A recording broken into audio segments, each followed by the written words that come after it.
Good morning विद्यार्थी मित्रों। 11 science में प्रकरण 3 एक परिमाण में गति આપણે સમજી રહ્યા છે। એ અંતર્ગત નેક્સ્ટ પીરિયડમાં આપણે અચળ પ્રવેગી ગતિના સમીકરણોની ચર્ચા કરી અને 3 સમીકરણો મેળવ્યા। એમાં સમીકરણ હતા, પહેલું સમીકરણ હતું v = v0 + at, બીજું હતું s = v0t + 1/2 at², અને ત્રીજું સમીકરણ હતું v² - v02 = 2as। ધ્યાન રાખજો, આ 3 સમીકરણોની આપણે ચર્ચા કરેલી છે। તો આ 3 સમીકરણો એ રેખીય ગતિ, જ્યારે પદાર્થ કાં તો એકલી x દિશામાં ગતિ કરતો હોય ત્યારે આપણે આ સમીકરણો ઇઝીલી અહીંયા આગળ જો x દિશામાં ગતિ કરતો હોય તો અહીંયા જે ચલ વાપરીશું એ અહીંયા આગળથી આપણે ચેન્જ કરો, આ s અહીંયા s જો x દિશામાં ગતિ કરતો હોય તો x લખાય, y દિશામાં ગતિ કરતો હોય તો +y લખાય, ઋણ y દિશામાં ગતિ કરતો હોય તો -y લખાય। અહીંયા આગળ એ રીતના s, આ s ચલ પદાર્થ કઈ અક્ષ પર ગતિ કરે, જો x અક્ષ પર કે તો અહીં આપણે x લખીશું, y અક્ષ પર કે તો y લખીશું, +x પર કે તો +x લખવાનું, -x કે તો -x લખવાનું। ધ્યાન રાખજો, इतना s તમારો સ્થાનાંતર ચેન્જ થશે અને વેગ, પ્રારંભિક વેગ ક્યારે શૂન્ય લેવો એ તમારા દાખલામાં આપણે સમજી લઈશું। તો આ સમીકરણોને આપણે મુક્ત પતન માટે સમજવાનો પ્રયત્ન કરીએ। પહેલા તો ફ્રી ફોલિંગ એટલે શું? તો કે જ્યારે કોઈ પણ પદાર્થ આપણે જમીન પૃથ્વી પરથી ઉપર તરફ ફેંકીએ કે ઉપરથી નીચે તરફ આવતો હોય, એ ધ્યાન રાખજો, આ પૃથ્વીની સપાટી છે, સપાટીથી ક્યાં જાય? ઉપર તરફ જાય અથવા તો સપાટી પર નીચે તરફ આવે। તો કે આ બંને પરિસ્થિતિમાં આપેલો પદાર્થ જે છે એ પદાર્થ શું કરે છે કે ગુરુત્વાકર્ષણ બળની અસર હેઠળ ગતિ કરે છે। ધ્યાન રાખજો, આપેલો પદાર્થ છે શું કરે છે? ગુરુત્વાકર્ષણ બળની અસર હેઠળ કરે છે। માટે આપેલા પદાર્થ ઉપર લાગતો જે પ્રવેગ છે એ પ્રવેગ થઈ જશે ગુરુત્વ પ્રવેગ, એટલે કે a = g। તો પહેલું સેન્ટેન્સ, જ્યારે કોઈ પણ પદાર્થ મુક્ત પતન કરતો હોય ત્યારે પદાર્થ ગુરુત્વાકર્ષણ બળની અસર હેઠળ ગતિ કરે છે, પરિણામે એના પ્રવેગને આપણે શું કહીશું? ગુરુત્વ પ્રવેગ કહીશું। એને a નહીં કહીએ, શું કહીશું? g કહીશું, ગ્રેવિટેશનલ ફોર્સ। એનું મૂલ્ય કેટલું છે? તો કે a નું મૂલ્ય, g નું મૂલ્ય છે લગભગ 9.8 મીટર/સેકન્ડ²। એટલે ઘણીવાર આપણે એપ્રોક્સિમેટ એને 10 મીટર/સેકન્ડ² લઈએ છીએ। તો ફર્સ્ટ સેન્ટેન્સ, જ્યારે કોઈ પણ પદાર્થ મુક્ત પતન કરતો હોય ત્યારે તે ગુરુત્વાકર્ષણ બળની અસર હેઠળ ગતિ કરે છે, કાં તો નીચેથી ઉપર તરફ જાય અથવા ઉપરથી નીચે તરફ આવે। ધારો કે ચોકને હું આમ ઉપર ફેંકીશ તો અહીંયા ધક્કો હાથથી મારું છું, પણ ગતિ કોની સાપેક્ષે કરે છે? ગુરુત્વાકર્ષણ બળની અસર હેઠળ કરે છે। અને પદાર્થ ગુરુત્વાકર્ષણની અસર ગતિ કરતો હોય ત્યારે તેના પ્રવેગને આપણે a = g કહીએ છીએ।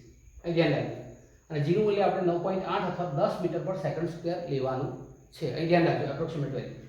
તો અહીંયા લે છે નીચે તરફ આવી, ધ્યાન રાખજો, ઉપરથી નીચે તરફ આવે છે, એટલે જ્યારે પદાર્થ ઉપરથી નીચે તરફ આવતો હોય ત્યારે ધ્યાન રાખજો, આ આપણી એક્સિસ લઈએ, આ o છે, તો ઉપર તરફ આપણે +y છે, નીચે તરફ -y છે, અહીંયા આપણી -x છે અને આ આપણી +x છે। આ ચાર આપણી એક્સિસ છે યામાક્ષ પદ્ધતિમાં। આ ધન x કહેવાય, આ ઋણ x, +y અને -y। પદાર્થ જો નીચે તરફ આવતો હોય તો ક્યાં આવે છે? તો કે ઋણ y દિશામાં આવે છે, માટે એના પ્રવેગને આપણે શું લઈશું? -g લઈશું। શું લઈશું? -g લઈશું। પહેલા જો આપેલો પદાર્થ આપણે ક્યાં લઈશું? નીચે તરફ આવતો હોય, ઉપરથી નીચે તરફ આવતો હોય ત્યારે પ્રવેગનું મૂલ્ય કેટલું લેવાનું છે? -g। કેટલું લેવાનું છે? -g। તો સમીકરણ તમારા બદલે શું આવશે? v = v0 + પછી શું આવશે? માઈનસ a ની જગ્યાએ શું લખીશું? g -gt। તો પહેલું સમીકરણ શું બનશે? ધ્યાન રાખજો, તો કે v = v0 - gt। આ પહેલું સમીકરણ ગુરુત્વ પ્રવેગ માટે માર્ક લઈએ તો -gt। બીજું લઈએ શું લખી શકાય? તો કે s = v0t + 1/2 ની જગ્યાએ અહીંયા લખીશું, પછી માઈનસ લખી દઈએ -gt²। આપણે ધન લઈએ છીએ એટલે અહીંયા લખી શું લખી શકાશે? તો કે v² - v02 = -2gs। અને આ x આ છે એટલે શું લખીને આગળ y દિશામાં, કઈ દિશામાં? y દિશામાં ગતિ કરે છે, એટલે અહીંયા લખીશું y -2gy, v² - v02 = 2gy y is equal to v0t minus 1/2 gt square v is equal to v0 minus gt. તો સમીકરણો જો ચેન્જ થયા આ હતા સામાન્ય ગતિ માટેના, આ મુક્ત પતન માટે એટલે કે પદાર્થ ઉપરથી નીચે આવતો હોય નીચેથી ઉપર જતો હોય એમ એ વિચારીએ તો પદાર્થ ઉપર તરફ જતો હોય તો ક્યાં જાય છે તો પ્લસ y દિશામાં. તો અહીંયા g કેવો લઈશું પ્લસ g, કેવો લઈશું પ્લસ g. ધ્યાન રાખજો જો પદાર્થ ઉપરથી નીચે તરફ આવે છે ત્યારે ક્યાં આવે છે ઋણ y દિશામાં આવે છે મતલબ ગુરુત્વ પ્રવેગનું મૂલ્ય આપણે માઈનસ g લઈશું. અને પદાર્થ જો નીચેથી ઉપર તરફ જતો હોય તો આપણે એનું મૂલ્ય પ્લસ g લઈશું. એટલે કે પદાર્થ ગુરુત્વાકર્ષણ બળની અસર હેઠળ ગતિ કરતો હોય ત્યારે ગુરુત્વ પ્રવેગના મૂલ્યો માઈનસ g ક્યારે લેવા પ્લસ g ક્યારે લેવા તમારે ધ્યાન રાખવાનું છે. તો માઈનસ g ક્યારે લઈશું તો કે પદાર્થ ઉપરથી નીચે આવતો હોય અને પ્લસ g ક્યારે લઈશું જો પદાર્થ નીચેથી ઉપર તરફ જતો હોય. ક્લિયર છે? તો આ એક કોન્સેપ્ટ તમારા માઇન્ડમાં ક્લિયર હોવો જોઈએ મુક્ત પતન માટે. હવે બીજી વસ્તુ મુક્ત પતનમાં એક વસ્તુ યાદ રાખવાની છે કે પદાર્થ જ્યારે પૃથ્વીની સપાટી પરથી અહીંયાથી પહોંચે ત્યારે એ ક્યારે મહત્તમ ઊંચાઈએ પહોંચે. ધ્યાન રાખજો મહત્તમ ઊંચાઈ. અને જ્યારે મહત્તમ ઊંચાઈ પ્રાપ્ત કરે ત્યારે એ પદાર્થ ત્યાંથી પાછો ધારો કે ચોકને હું ફેંકું છું તો ચોક આટલે જઈને ફરી પાછો આવે છે નીચે તરફ પાછો આવશે એટલે કે પદાર્થ હાથના નીચે તરફ પાછો આવે છે. એટલે કે આ મહત્તમ ઊંચાઈએ એનો વેગ કેવો થઈ જાય કે એનો વેગ શૂન્ય થઈ જાય છે. એનો પ્રારંભિક વેગ v0 અહીંયા આગળ છે, અહીંયા અંતિમ વેગ v કેવો થઈ ગયો તો કે 0. અંતિમ વેગ કેવો થઈ ગયો 0. ધ્યાન રાખીશું તો કે પદાર્થને જ્યારે નીચેથી ઉપર તરફ ફેંકવામાં આવે અને પદાર્થ શું પ્રાપ્ત કરે મહત્તમ ઊંચાઈ પ્રાપ્ત કરે. મહત્તમ ઊંચાઈ પ્રાપ્ત કરશે ત્યારે અહીંયા મહત્તમ ઊંચાઈએ આપેલા પદાર્થનો વેગ કેવો લઈ લેવાનો છે શૂન્ય લઈ લેવાનો છે v 0. હવે ધારો તમે અહીંયા પકડી રાખ્યો છે પદાર્થને, ચોકને અહીંયા પકડી રાખ્યો છે, મહત્તમ ઊંચાઈએ પદાર્થ છે પકડી રાખ્યો છે. પકડી રાખ્યો છે માટે પ્રારંભિક વેગ કેવો લેવાનો છે કે v0 0. તો અહીંયા શું મળે તો કે v મળે. અંતિમ વેગ અહીંયા v મળે. ક્લિયર છે? નીચેથી ઉપર ફેંકીશું ત્યારે પ્રારંભિક વેગ હોય અંતિમ વેગ 0. ઉપરથી નીચે ફેંકીએ તો પ્રારંભિક વેગ 0 અંતિમ વેગ v લેવાનો. યાદ રહેશે? આ ખાસ ધ્યાન રાખજો, કોન્સેપ્ટમાં મગજમારી ન થાય. ધ્યાન રાખો જ્યારે નીચેથી ઉપર તરફ ફેંકીએ ત્યારે પ્રારંભિક વેગ કેવો લેવાનો છે v0. જ્યારે અહીંયા મહત્તમ ઊંચાઈએ પહોંચી જાય એટલે કે અહીંથી ફેંક્યો આ ઊંચાઈએ પહોંચી ગયો પછી પદાર્થ ક્યાં આવશે નીચે આવવાનું શરૂ કરશે. એટલે ઉપર તરફ ગયો અહીંયા મહત્તમ ઊંચાઈએ પહોંચ્યો ત્યારે વેગ કેવો થઈ ગયો એનો શૂન્ય થઈ ગયો. વેગ કેવો થઈ ગયો શૂન્ય થઈ ગયો. ધ્યાન રાખજો. એટલે અહીંયા v અંતિમ વેગ 0 લઈશું, પ્રારંભિક વેગ આપણે જે લેતા હોય તે લઈશું. પણ જ્યારે ઉપરથી નીચે તરફ ફેંકીએ ત્યારે v0 0 લખવાના. તો સમીકરણો કેવા ચેન્જ થાય જો પદાર્થને ઉપરથી નીચે તરફ ફેંકવામાં આવે ત્યારે v v0 કેવા લઈ લેવાના 0. ક્લિયર છે? ઉપરથી નીચે તરફ ફેંકીએ અહીંયા ઉપરથી નીચે તરફ પદાર્થને જ્યારે મુક્ત પતન કરાવીએ ત્યારે સમીકરણ શું થશે તો કે અંતિમ વેગ તો છે એ ધ્યાન રાખજો 0 થઈ ગયું. સોરી પ્રારંભિક વેગ 0 થઈ ગયો v0 0 થઈ ગયો. v કેટલા મળ્યા તો કે v તમને મળશે -gt. કેમ તો કે v0 તમારા 0 છે. એટલે અહીંયા y કેટલા આવશે તો કે y કેટલા મળશે તમને આગળ v0t. v0 તો તમારે કેવા લેવાના 0. તો શું આવશે -1/2 gt સ્ક્વેર. અને અહીંયા શું આવશે v² v0 square. v² v0 square. ધ્યાન રાખજો તો v0 તમારા 0 લેવાના છે તો v² કેટલા લઈશું તો કે v² -2gy. -2gy. ક્લિયર? આ ત્રણ સમીકરણો ક્યારે લેવાના પદાર્થ ઉપરથી નીચે તરફ આવતું હોય. ઉપરથી નીચે તરફ જતું હોય તો અહીંયા સમીકરણ શું થઈ જાય તો અહીંયા v0 થઈ જશે. તો v0 gt. અહીંયા y v0t + 1/2 gt square as it is રહેશે. અને આ v² માઈનસ ની જગ્યાએ v² 0 લઈશું. v0 સ્ક્વેર જે છે એ -2gy લઈશું. ક્લિયર છે? તો તમારે ધ્યાન રાખવાનું છે પદાર્થ જ્યારે મુક્ત પતન કરતો હોય ત્યારે આપણે પ્રવેગનું મૂલ્ય ગુરુત્વ પ્રવેગ જેટલું. જો પદાર્થ ઉપરથી નીચે તરફ આવતો હોય તો એનું મૂલ્ય -g લેવાનું. જો પદાર્થ નીચેથી ઉપર તરફ જતું હોય તો એનું મૂલ્ય +g લેવાનું. ધ્યાન રાખજો બરાબર. ત્યારબાદ પદાર્થ જ્યારે મહત્તમ ઊંચાઈ પ્રાપ્ત કરી લે ત્યારે મહત્તમ ઊંચાઈ એનો વેગ શૂન્ય થઈ જાય. જો પદાર્થ નીચેથી ઉપર તરફ જતો હોય તો પ્રારંભિક વેગ લેવાનો, અંતિમ વેગ 0 કરી દેવાનો. પદાર્થ ઉપરથી નીચે તરફ આવતો હોય તો પ્રારંભિક વેગ 0 લેવાનો, અંતિમ વેગને ગણવાનો છે. ધ્યાન રાખજો આગળ. આ વસ્તુ તમારા મગજમાં ક્લિયર હોવી જોઈએ. નીચેથી ઉપર તરફ ફેંકાય અને ઉપરથી નીચે તરફ આવે એ બંને વસ્તુ તમારા માઇન્ડમાં ક્લિયર હોવી જોઈએ. તો આ હતી આખી વાત મુક્ત પતન માટેની. તો મુક્ત પતન માટે તમારે સમીકરણોમાં એની જગ્યાએ g મૂકવાનું છે. નિશાની તમારી માઈનસ કે પ્લસ કે ના આવે એ તમારે આ નિશાન આ આકૃતિ યાદ રાખવાની છે. અને આ વસ્તુ યાદ રાખવાની છે પદાર્થ ઉપરથી નીચે આવે છે કે નીચેથી ઉપર જાય છે. ક્લિયર છે? આ વાત હતી મુક્ત પતન માટેની. કઈ વાત હતી? મુખ પતન માટેની. હવે બીજો એક કોન્સેપ્ટ આપણે જોઈ લઈએ આની અંદર નવો ટોપિક સ્ટોપિંગ ડિસ્ટન્સ. બીજો આપણે લઈએ છીએ સ્ટોપિંગ ડિસ્ટન્સ. ધ્યાન રાખજો.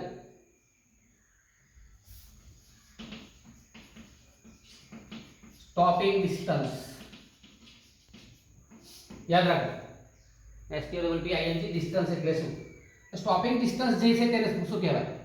તો આપણે જ્યારે વાહન ચલાવતા હોઈએ છીએ ત્યારે ધારો કે વાહન આપણું ચાલે છે આ રીતના અને આપણે બ્રેક મારી અહીંયા બ્રેક મારી તો વાહન અહીંયા જ ઊભું થઈ જાય છે? ના, બ્રેક માર્યા પછી વાહન શું કરે છે? થોડુંક અંતર કાપે છે. અહીં ધ્યાન રાખજો. અને પછી ઊભું થઈ જાય છે. ધારો કે અહીંથી મેં મારું સ્કૂટર અહીંથી આ દિશામાં જઈ રહ્યું છે, આ દિશામાં, અને મારે આગળ કંઈક ધારો કે અહીંયા કંઈક છે એટલે હું અહીંયાથી બ્રેક મારીશ. તો અહીંયા બ્રેક મારું તો બ્રેક માર્યા પછી વાહન થોડુંક ચાલે છે અને પછી ઊભું થાય છે. ક્લિયર છે ને? ધ્યાન રાખજો. તો અહીંયા વેગ કેવો થઈ જાય છે? 0 થઈ જાય છે. અંતિમ વેગ આ વેગથી તો ચાલી રહ્યો છે અને પદાર્થનો અંતિમ વેગ 0 થઈ જાય છે. અને ધ્યાન રાખજો. તો શું રહે? ધ્યાન રાખીએ છીએ કે જ્યારે પદાર્થને બ્રેક મારવામાં આવે છે ત્યારે વાહન ઊભું રહે, અહીંયા ઊભું રહે છે તે પહેલા તેણે કાપેલા અંતરને સ્ટોપિંગ ડિસ્ટન્સ કહેવાય છે. DS આપણે એવું કહીશું. DS, S for stopping, D for distance. Stopping distance. વાહનને બ્રેક મારવામાં આવે ત્યારે વાહન ઊભું રહે તે પહેલા જે અંતર કાપે, અહીંયા મેં બ્રેક મારી, અહીંયાથી મેં બ્રેક મારી તો આટલું જે અંતર કપાયું એને આપણે કહીશું DS, સ્ટોપિંગ ડિસ્ટન્સ. તો વ્યાખ્યા શું લખીએ છીએ? વાહનને અથવા પદાર્થને બ્રેક મારવામાં આવે ત્યારે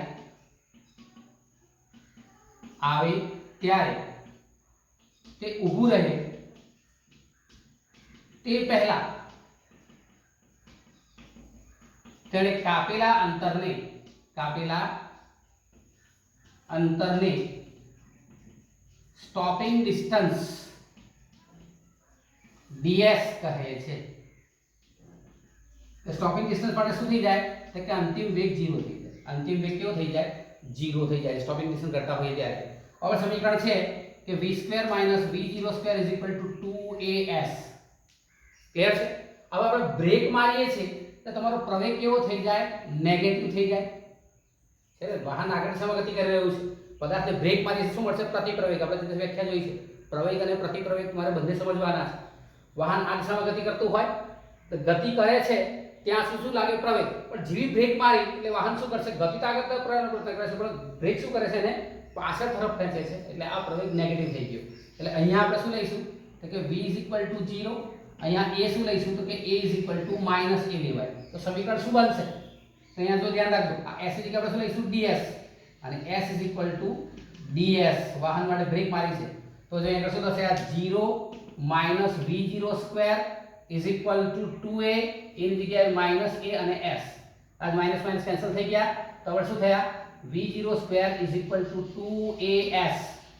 આ માઈનસ ને માઈનસ કેન્સલ થઈ ગયા, 0 તો નીકળી ગયો. તો અહીંયા s ની જગ્યાએ શું લખીએ? ds. s ની જગ્યાએ શું લખીએ? ds. તો સમીકરણ શું બન્યું? ds = v02 / 2a. ds = v02 / 2a. ds = v02 / 2a. આપેલા સમીકરણને શું કહીએ છીએ? સ્ટોપિંગ ડિસ્ટન્સ માટેનું સમીકરણ. ક્લિયર? તો પહેલા આપણે વ્યાખ્યા આપીશું સ્ટોપિંગ ડિસ્ટન્સની, પછી આ બધી વિગતો ભરીશું, પછી આ સમીકરણ લાવીશું. સમીકરણ મળશે v02 / 2a. આપણને મળે છે સ્ટોપિંગ ડિસ્ટન્સ. હવે સ્ટોપિંગ ડિસ્ટન્સ કામ ક્યાં લાગે? ધારો કે કોઈ જગ્યાએ સ્કૂલ છે, હોસ્પિટલ છે અને તમારે વાહન અથવા તો આગળ કંઈક ટ્રક જાય છે અને તમારે ટ્રકને અથડાવની એટલા માટે બ્રેક મારવી છે. તો તમારા માઇન્ડમાં ક્લિયર હોવું જોઈએ હું અહીંયાથી આટલી બ્રેક મારીશ તો મારું વાહન આટલું ડિસ્ટન્સ કાપશે અને વાહન ઊભું થશે અથવા ધીમું પડશે, એકદમ 0 સ્પીડ થઈ જશે. તેના માટે તમારા માઇન્ડમાં સ્પીડ ધારો કે જે લખેલા હોય છે પાટિયા કે સ્પીડ 60 કિલોમીટર/કલાક, સ્પીડ 40 કિલોમીટર/કલાક એવા પાટિયા મારેલા હોય છે. અહીંયા તમે રોડ પર જતા હો ત્યારે ત્યાં પાટિયા લગાડેલા હોય છે કે ભાઈ તમારું વાહન આટલીથી વધારે સ્પીડ પર ચલાવવું નહીં. એ ક્યાંથી ગણે છે? તો એ લોકો સ્ટોપિંગ ડિસ્ટન્સના આધારે અને રસ્તાના ઘર્ષણના આધારે તમારા સ્પીડ વાહનની ગણી લેશે. તમારું વાહન આટલી સ્પીડે જશે તો આટલી બ્રેકે તમારું આટલું જગ્યાએ ઊભું થઈ જશે. ક્લિયર છે? તેના માટે તમારે ત્યાં આગળ આવા બોર્ડ લગાડેલા હોય છે. સ્કૂલ આગળ લખેલું હોય છે સ્પીડ 20 કિલોમીટર/કલાક, 40 કિલોમીટર/કલાક એવી સ્પીડ આગળ બોર્ડ મારેલા હોય છે. એ બોર્ડ કેમ મારે છે? કે સ્ટોપિંગ ડિસ્ટન્સ મેન્ટેન થાય અને વાહન શાંતિથી ઊભું થઈ જાય. ક્લિયર છે? એટલા માટે સ્કૂલ આગળ, હોસ્પિટલ આગળ અને બીજી કેટલીક અગત્યની જગ્યાઓએ આ રીતના સ્પીડ બ્રેકરની પાસે સ્ટોપિંગ ડિસ્ટન્સ માટેના અહીંયા આગળ બોર્ડ લગાડેલા હોય છે. તો આ માહિતી હતી આખી તમારી સ્ટોપિંગ ડિસ્ટન્સની. હવે આપણે એક દાખલો ગણીએ જે આપણને મુક્ત પતન બરાબર સમજાવી દેશે.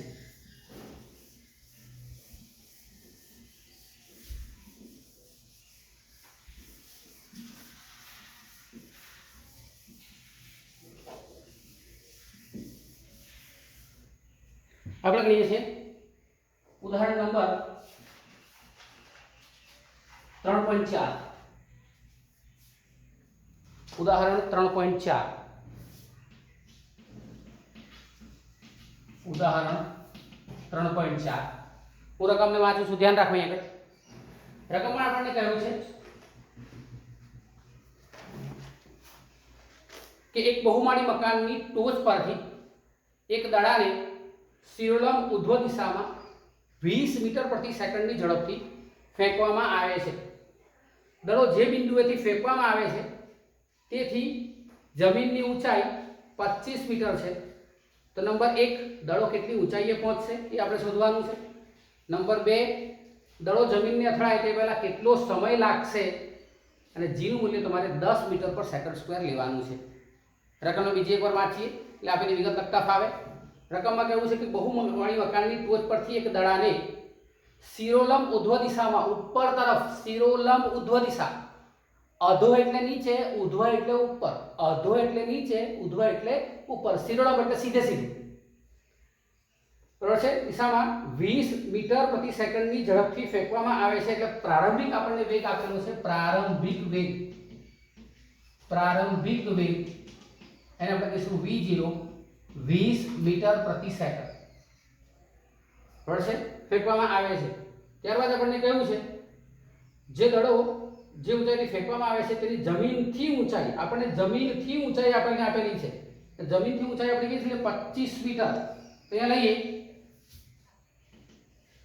જમીનથી બહુમાળી મકાનની ઊંચાઈ કેટલી છે? 25 મીટર. ધ્યાન રાખજો. અને આપણે એ g નું મૂલ્ય આપેલું છે કે a g 10 metre per second square. અહીંયા મુક્ત પતન કરે છે પદાર્થ એટલે અહીંયા લખીશું. ધ્યાન રાખો. હવે આપણે આને આકૃતિના આધારે સમજવાનો પ્રયત્ન કરીએ અને વસ્તુઓ ગણવાની પ્રયત્ન કરીએ. અહીં ધ્યાન રાખજો.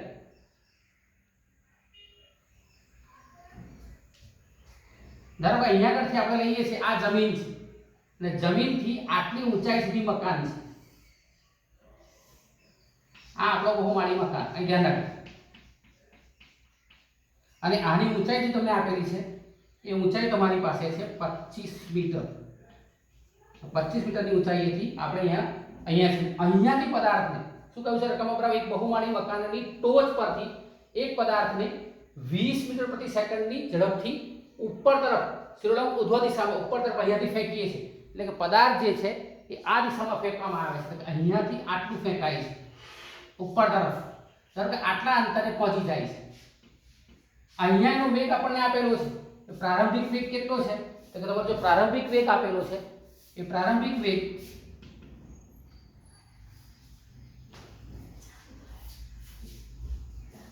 v0 આપણો છે 20 મીટર પ્રતિ સેકન્ડ. 20 મીટર પ્રતિ સેકન્ડ. ક્લિયર? અહીંયા આગળ હવે અહીંયા મહત્તમ ઊંચાઈ પ્રાપ્ત કરી. જો આપણે કહ્યું તો પદાર્થને ક્યાં ફેંકીએ છીએ? નીચેથી ઉપર તરફ. તો અંતિમ વેગ કેવો થઈ જશે? તો કે v 0 થઈ જશે. v 0 થઈ જશે. પદાર્થ નીચેથી ઉપર તરફ જાય છે એટલે આપણો a g લેવાના છે. a g લેવાના છે અને આ ઊંચાઈને ધારો કે આપણે h ધારી લઈએ છીએ. આ ઊંચાઈને આપણે h ધારી લઈએ છીએ. પહેલાથી પદાર્થને ક્યાં ફેંક્યો? બહુમાળી મકાનની ટોચ પરથી શિરોલંબ ઉધ્વ દિશામાં, શિરોલંબ ઉપર તરફ ફેંક્યો. અહીંયા મહત્તમ ઊંચાઈ પ્રાપ્ત કરી. ક્યારે? જ્યારે h ઊંચાઈ. ક્લિયર? a g. ક્લિયર?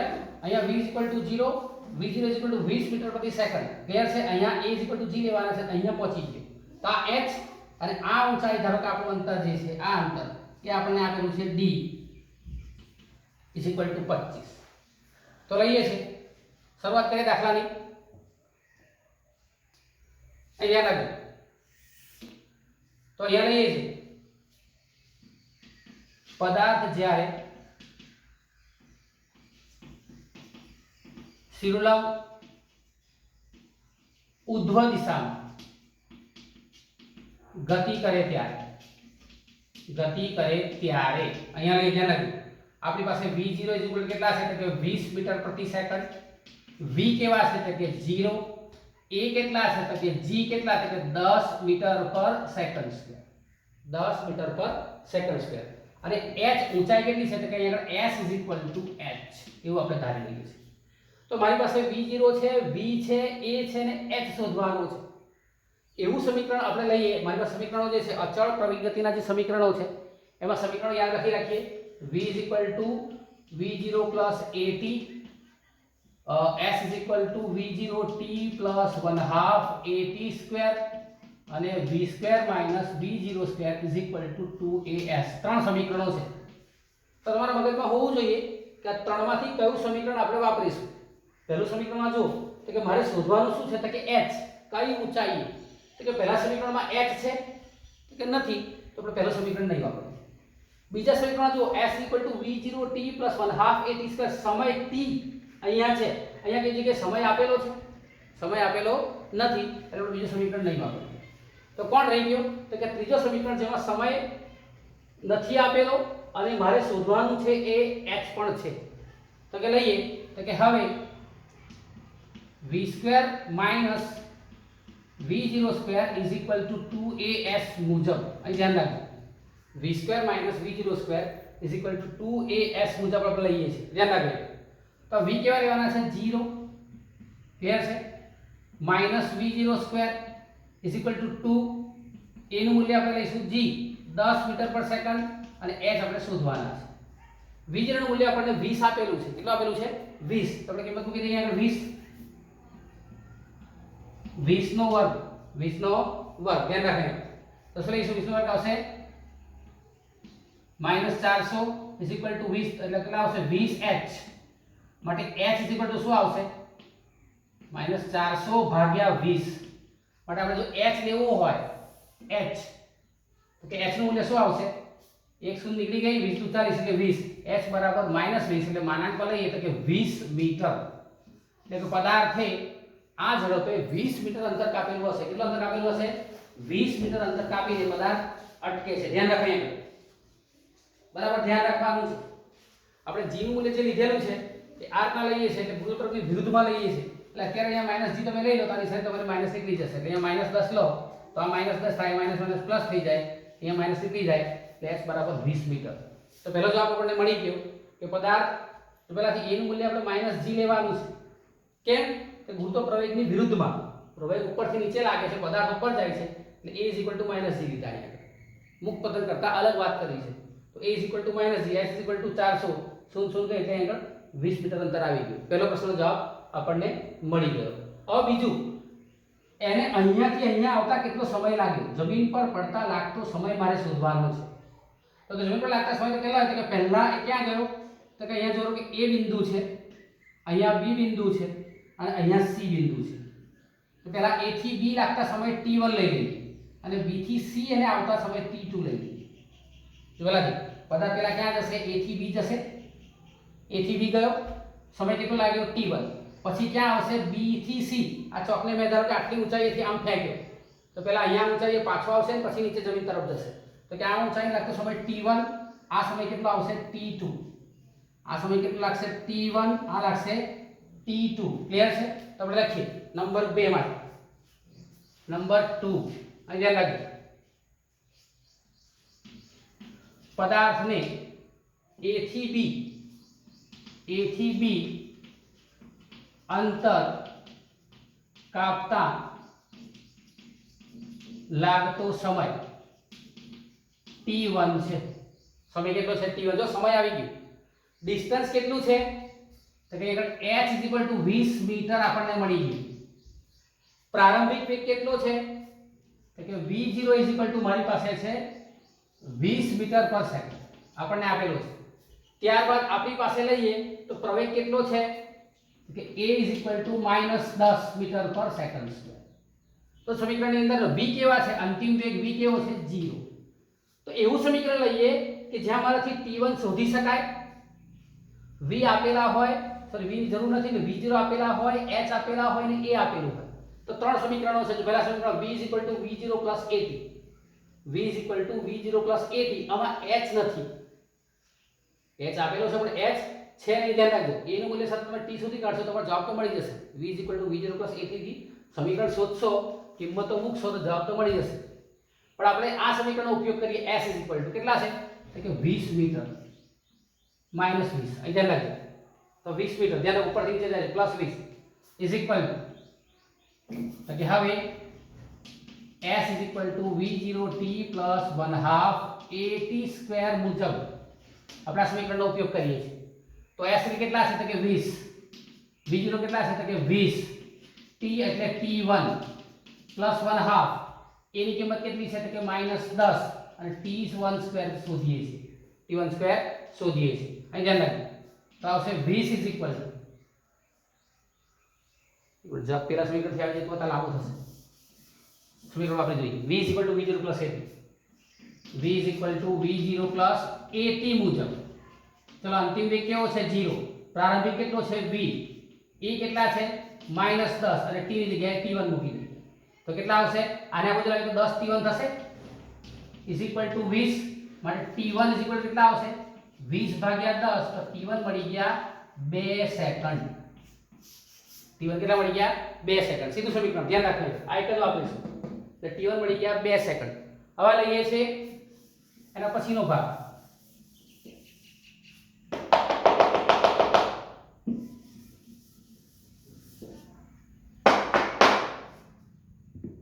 ધ્યાન રાખો. હવે જો a થી b માટે કેટલો સમય લાગ્યો 2 સેકન્ડ. a થી b જતા કેટલો સમય લાગ્યો 2 સેકન્ડ. હવે b થી c. હવે પદાર્થને b થી c સુધી આવવા લાગતો સમય અથવા અંતર કાપતા લાગતો સમય ધારો કે t2 છે. કેટલો છે t2. હવે આ સમય અંતર લઈ લઈએ તો અંતર, કુલ અંતર કેટલું છે તો કે કુલ અંતર કેટલું છે તો કે આ 20 ને આ 25, 20 વત્તા 25 થયા ઇઝ ઇક્વલ ટુ 45 મીટર. કેટલો આવશે 45 મીટર. જો પહેલા આ અંતર 20 અને આ અંતર 25, એટલે ટોટલ કેટલું થયું b થી c અંતર bc. અંતર bc ઇઝ ઇક્વલ ટુ, ધ્યાન રાખજો, 20 વત્તા 25 ઇઝ ઇક્વલ ટુ 45 મીટર. હવે જુઓ પદાર્થ અહીંયા હતો, અહીંયા ગયો, ત્યારનો વેગ કેવો છે 0. તો આ પ્રારંભિક વેગ લેવાનો છે. બટ અહીંયા v0 ઇઝ ઇક્વલ ટુ 0. અહીંયા પડ્યો ત્યારે મને વેગ ખબર નથી કે અંતિમ વેગ કેટલો છે. એટલે અંતિમ વેગ v મને ખબર નથી, અંતિમ વેગ v મને ખબર નથી, ધ્યાન રાખવાનું. ત્યારબાદ a એટલે નીચે તરફ આવે છે, જો આવે તો a નું મૂલ્ય આપણે +g લઈશું, a નું મૂલ્ય +g લઈશું, નીચે તરફ આવે. ત્યારબાદ જો આગળ સમય કેટલો છે તો કે સમય ઇઝ ઇક્વલ ટુ t2. સમય કેટલો છે અહીંયાથી આખું અંતર t2 સમય લાગે છે, t2 ક્લિયર, ધ્યાન રાખજો. અંતર કેટલું છે t 45 મીટર, s આપણું 45 મીટર છે. તો અહીંયા જો અંતિમ વેગ નથી મારી પાસે, પ્રારંભિક વેગ છે. અહીંયા સમીકરણ શું હતું, અંતિમ ને પ્રારંભિક બંને વેગ હતા, એટલે આ સમીકરણ વાપર્યું. હવે મારી પાસે અંતિમ વેગ નથી એટલે મારાથી આ સમીકરણ યુઝ નહીં થાય. આ સમીકરણ યુઝ નહીં થાય. કેવું થશે આ સમીકરણ લખીએ s is equal v0t plus 1/2 at². s એટલે કેટલા તો કે s આપણે લઈશું 45. s કેટલા લઈશું 45, 44. અહીં ધ્યાન રાખજો. s લઈશું 45 ઇઝ ઇક્વલ ટુ v0 એટલે કેટલા 0 પ્લસ 1/2 a એટલે માઈનસ લેવાના છે, આપણે ધ્યાન રાખજો. કેટલા લેવાના છે, એનું મૂલ્ય +g લેવાનું છે. g કેટલા છે 10 અને t2² આપણે શોધવાના છે. ક્લિયર. તો 45 ઇઝ ઇક્વલ અહીંયા લઈએ કેટલા આવશે 5 આવશે, એટલે 5 t2² માટે t2² ઇઝ ઇક્વલ ટુ 45 ભાગ્યા 5 એટલે કેટલા આવશે 9. Therefore t2 is equal two વર્ગમૂળમાં 9 તો t2 કેટલા મળ્યા 3 સેકન્ડ કેટલા મળ્યા 3 સેકન્ડ એટલે પદાર્થને અહીંયાથી અહીંયા આવતા કેટલો લખશે માત્ર 3 સેકન્ડ અહીંથી અહીંયા t1 કેટલો મળ્યો મને 2 સેકન્ડ માટે મુક્ત પતન માટે કુલ સમય કેટલો આવશે માટે કુલ સમય લઈ આવો તો કે કુલ સમય માટે કુલ ઉડ્ડયન સમય દાખલામાં એવું પૂછીએ કુલ ઉડ્ડયન સમય ઉડે એટલે ક્યાં સુધી ઉડ્યો તો કે પહેલા અહીંથી અહીં ઉડ્યો પછી નીચે તરફ ઉડ્યો ક્લિયર છે તો કુલ ઉડ્ડયન સમય is equal two t1 plus t2 t1 કેટલા આવ્યા 2 સેકન્ડ t2 કેટલા થયા 3 સેકન્ડ કેટલા થયા ટોટલ 5 સેકન્ડ તો અહીંયા આગળ જવાબ મળ્યો 5 સેકન્ડ દાખલામાં તમારે ધ્યાન રાખવાનું છે દરેક વસ્તુનું એટલે તમને જવાબ વ્યવસ્થિત મળે તો આ હતો દાખલો તમારો ઉદાહરણ 3.4 મુક્ત પતન માટેનું ઉદાહરણ 3.4 તમારા મુક્ત પતન માટેનો આ દાખલો છે હજુ એક દાખલો ગણીએ સ્વાધ્યાય અચળ પ્રવેગ ગતિનું સમીકરણ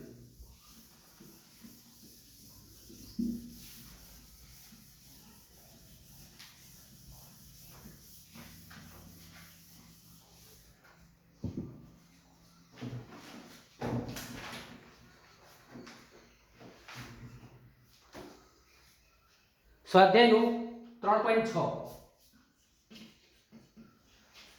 સ્વાધ્યાયનો 3.6 મો દાખલો આપણે જોઈએ છીએ એમાં કહ્યું છે સુરેખ રાજમાર્ગ પર 126 કિલોમીટર પ્રતિ કલાક જેટલા ઝડપે દોડી રહેલી એક કાર 200 મીટર અંતર કાપીને ઊભી રાખવી છે તો કારનો નિયમિત પ્રતિપ્રવેગ કેટલો હોવો જોઈએ कारने स्थिर थवा माटे केटलो समय लागशे પહેલાથી સુરેખ રાજમાર્ગ પર 126 કિલોમીટર પ્રતિ કલાક પ્રારંભિક વેગ આપણને આપેલો છે v0 126 કિલોમીટર પ્રતિ કલાક ધ્યાન રાખજો એક કાર 200 મીટર અંતર કાપીને ઊભી રાખવી છે આપણને અંતર આપેલું છે d અહીં ધ્યાન રાખજો d કેટલો છે 200 મીટર અને ઊભી રાખવી છે એટલે અંતિમ વેગ કેવો થઈ ગયો 0 ઊભી રાખવી છે એટલે અંતિમ વેગ થઈ ગયો 0 તો કારનો નિયમિત પ્રતિપ્રવેગ કેટલો હોવો જોઈએ આપણે શોધવાનો છે પ્રતિપ્રવેગ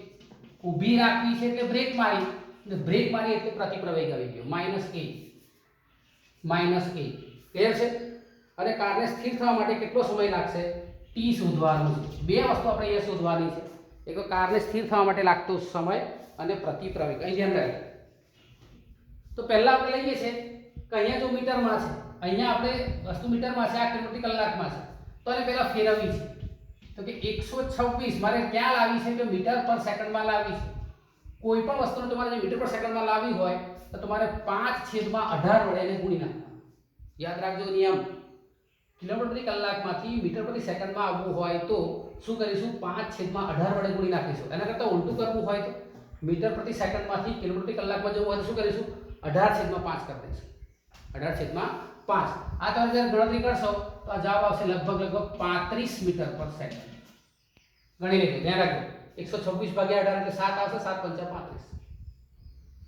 18 × 7 126 અહીંયા 7 આવશે 7 × 35 મીટર પર સેકન્ડ આપણને માહિતી મળી શોધવાનું શું કહ્યું છે કે પ્રતિપ્રવેગ શોધવાનો કહ્યો છે કઈ વિગત આપેલી છે કે v મારી પાસે છે v0 છે અને ડિસ્ટન્સ d છે ત્રણ સમીકરણો યાદ રાખીએ v v0 plus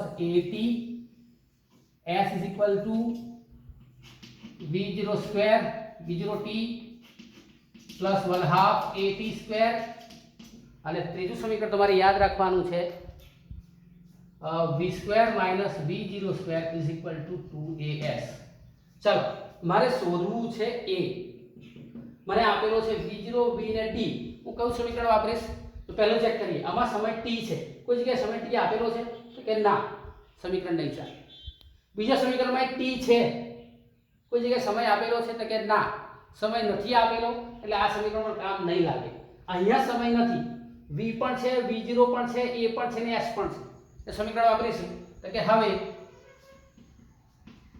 v² - v0² = 2as મુજબ 2as મુજબ ચલો અંતિમ વેગ ઊભી રહેશે કે v0 એટલે 0 થઈ ગયા - v0² કેટલા છે v0 35 નો વર્ગ ઇઝ ઇક્વલ ટુ 2 પ્રતિ પ્રવેગ છે એનું મૂલ્ય કેટલું લેવાનું -a